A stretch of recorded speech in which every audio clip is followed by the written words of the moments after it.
Okay, before I get into this video, I'm going to explain the video. This video is about why I'm going to E-drums. Well, as you can see, right across the road from me, I have neighbors now, and they put a camper on the side of the road, which is just across the road from my drum building. There's the camper.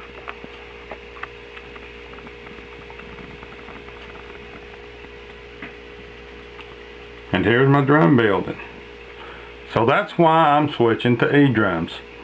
Right now, let's kind of go over what I got, and then we will open her up and see how she does. Yep, I have neighbors right in my door. Drummers love neighbors, don't we? But that is one of the reasons. Keep trouble down, and I decided to get an E-drum kit. I still have the acoustics. You can guarantee that every chance I get, I will set them up and beat out a drum cover on them, right? Another reason is I injured my back and shoulder a number of years ago, and from time to time it gives me trouble, prevents me from doing what I want to do, play drums like I would like to. And I will say on the electric drums, you can get around them better. You can, because they are so compact, and you can just get them to where if you got an issue like your shoulder, that they work better. And also too, I can take them to my home on the real cold days and practice, work on drum covers or whatever. And that's another plus. And also in this area that I live in, if I decided to go out and play like in the small churches that's around here or the small restaurants, I could easily take the E-drum kit. I have my computer software on a laptop. I could easily take it and set it up and do the drum software even through it, run it through the sound system, and everything would be good. I originally started looking at drums in the price range of a Roland TD-17. And in fact, I was looking at that kit and a Yamaha kit. In the process, my refrigerator broke down, and I had to get a new one. So that set me back over $1,000. So that really knocked the budget down there of really what I could get. And it was very hard to find anything that perhaps might work for me. But I did narrow it down to a couple of kits, and thanks of the help of the good old quarter, heads or tails, I chose the one by the flip of the coin, because I really was undecided between the two. And I was just sitting here before I filmed looking at the two, thinking that quarter, you might have made a mistake. But it said tails. It landed on the one that was tails I got. But the two that I was looking at, and I briefly show them, and then we will open this thing up and get her set up and see if it will do what I need it to do.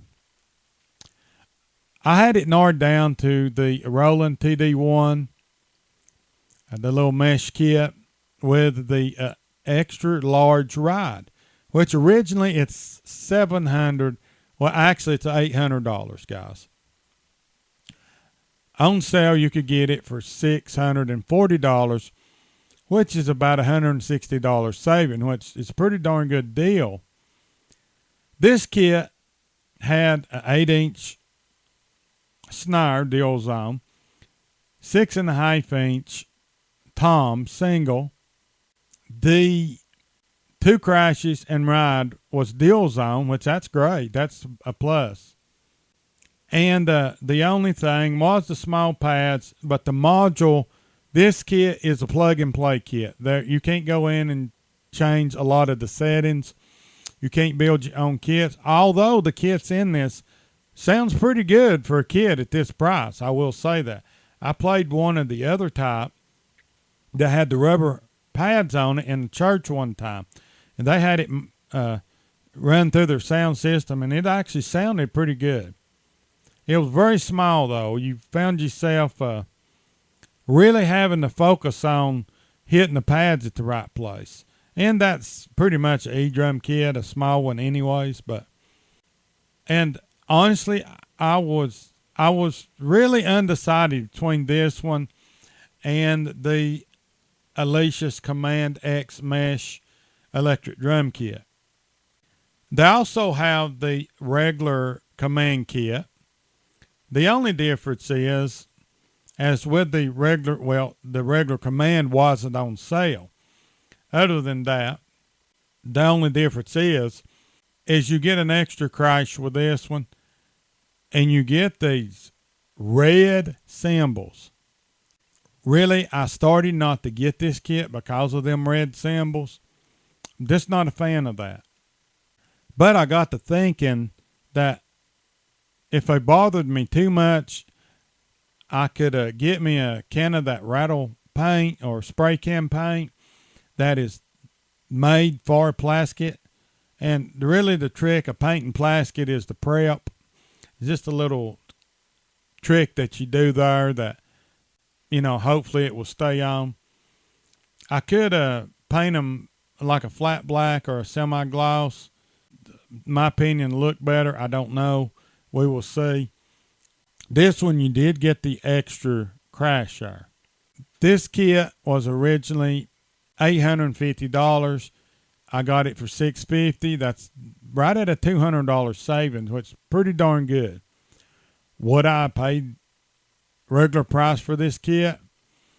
No, I was looking at some used ones. If this kit had been any more, that I would probably went with. And the only reason I didn't is I couldn't really get a clear look at them, or they just didn't look that good. Being undecided between the two, I reached in my pocket and got a good old quarter, gave it a good flip, caught it. I said that rolling would be heads or the Alesis would be tails. When the quarter came down, when I raised my hand to look from my hand, it said tails. I said tails it is. We ordered the Alesis Command X. And honestly, guys, that's how I decided to get this. Because they both had the pros or cons. They both was in the same price range. Not being a fan of these red cymbals, it was just about a deal breaker on me. The module on this one, you can get in there and edit it. You can do more with it. You have more options to edit. What I plan on doing with this kit is basically using computer software with it. I can go into it and I can assign different places for different things, such as if I want to add a cowbell, you do have options, different plugs in the back for a Tom 4 or extra crash or a cowbell, a DIY cowbell, or you can buy them. And what I plan on doing with this is I have already an extra little cymbal belt for a bell I used on my other electric kit, which I can use that Tom 4 to assign that or to split off one of the toms because they are deals on. And I'm going to add a little side piece on the snare to get the rim shot or the rim click or the cross stick, whichever you call it, and then using the rim of the snare as the rim shot. So that will give my 3-zone snare and at least a bell with the ride cymbal. And I can always drop down on Tom 2 and do the edge if I wanted to. It's not that far away from it. Or Tom 4, wherever you set your ride at. I had more options to add my little cowbell, my little add-on piece on the snare, and things such as that. But it is what it is, so at this time, let's get into it, open it up, get them set up and play them, and see if it will do what I need it to do.